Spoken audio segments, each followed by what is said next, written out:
So we should begin in our Krishna conscious movement training these things.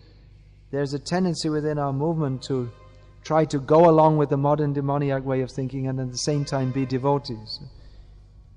Young girls come and we don't tell them that, look, you've got to stop wearing your t-shirt, that's just one to promote lust. And all these things, that you should understand what is the behavior of a chaste woman.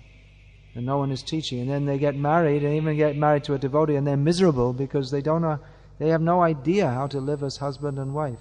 No one ever told them, and the only idea they have is what they got from Cineblitz. So what kind of marriage are you going to have? It'll be simply miserable. I'm seeing gurus get to know all the problems. That even devotees are getting married, but because they have no training in what it means to live as human beings, and still the young wife is wanting to go to work, and the other women are telling her, why do you want to stay at home? Go to work. Go and mix up with all other men, and don't stay at home and cook for your husband. And so they're encouraging, we find even within the society of our devotees, they're encouraging demoniac attitudes and behavior. So how can we establish Krishna consciousness? In the morning we chant our rounds, and in the day all day long we act in a demoniac manner, joking. Some married woman is spending all her day joking with a man who's not her husband, she has no relationship of any kind with. I mean, in Vedic culture, even the wife, she goes before the elder brother of her husband, she can't joke with him. What to speak of someone, no relationship.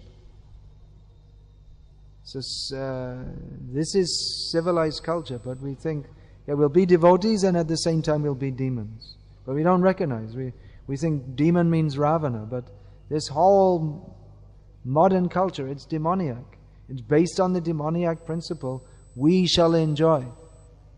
You don't like your husband? Well, divorce him. That's all.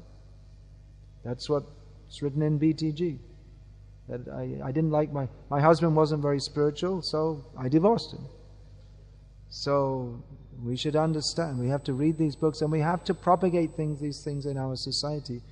Otherwise, it'll be a mess unless we follow the directions of Shastra. Then, as Lord Krishna states in Shastra, Ya Shastra Vidimutraja Vartate Kamakarataha Nasasidhim Avapnoti Nasukam Naparam Gatim.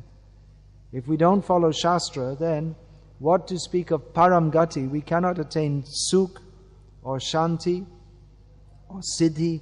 There's no question. So we think, well, we'll follow Shastra, we'll just follow the Bhakti Shastra. But this is Bhakti Shastra, Srimad Bhagavatam, in which it's described how to live a sane human life. And it's not according to Freud. It's not according to some modern psychologist who has no idea of the purpose of life. This is according to Vyasadeva. By not accepting this, the first thing we become an offender to Vyasadeva. If we think we have to we'll learn about bhakti from Vyasadeva, but how to conduct our lives, we'll learn from some management consultant or some psychologist, then immediately this becomes offensive to Vyasadeva. We're immediately fallen if we don't accept Shastra. So we have to be very careful. There's the dharmic path and the adharmic path. You can't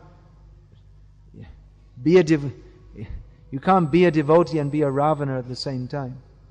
The two things don't go. You see, what is the behavior of saintly people?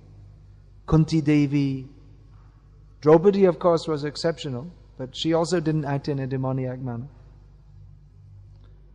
Now, I may say the gopis, but the gopis example is not applicable to our daily life.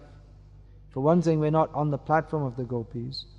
And for another thing, that's very clearly Leela, that they never actually had those husbands. Their husbands never touched them. They didn't have a social relationship with their husbands. But if we see the example of generations of devotees, that they as Lord Krishna himself teaches Arjuna, you have to perform your worldly duty and be Krishna conscious side by side. Because if we think that, well, I'll just give up everything and be Christian, I'll give up everything, including my husband, including my wife, and be Krishna conscious. But we can't do it. I've seen in ISKCON in the West so many times people say, well, I can't get on with my husband, I can't get on with my wife, I'll just divorce. They divorce, and then again they get married again. Because they have the lusty desire.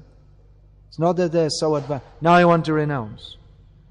But they didn't renounce the lusty desire. So then they become actually sinful by marrying again. If a wife gives up one husband in the name of Krishna and then marries again, then that's very sinful. You're using, in the name of Krishna, you're justifying sinful activities. So it's better we give up this puffed up idea that our modern psychologists, they know more than Vyasadeva, they know more than our acharyas, they know more than Prabhupada, and accept what is in Shastra, what Prabhupada took the trouble to translate for us and give lengthy purports on, and we say, well, we don't believe in this. Then what? Who did we become? Did we become Kunti Devi?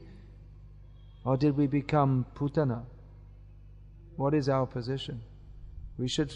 This Indian culture, traditional Indian culture, that is the culture which fosters self-realization.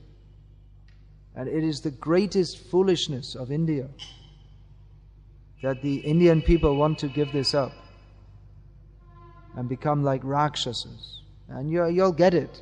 You're going to have it.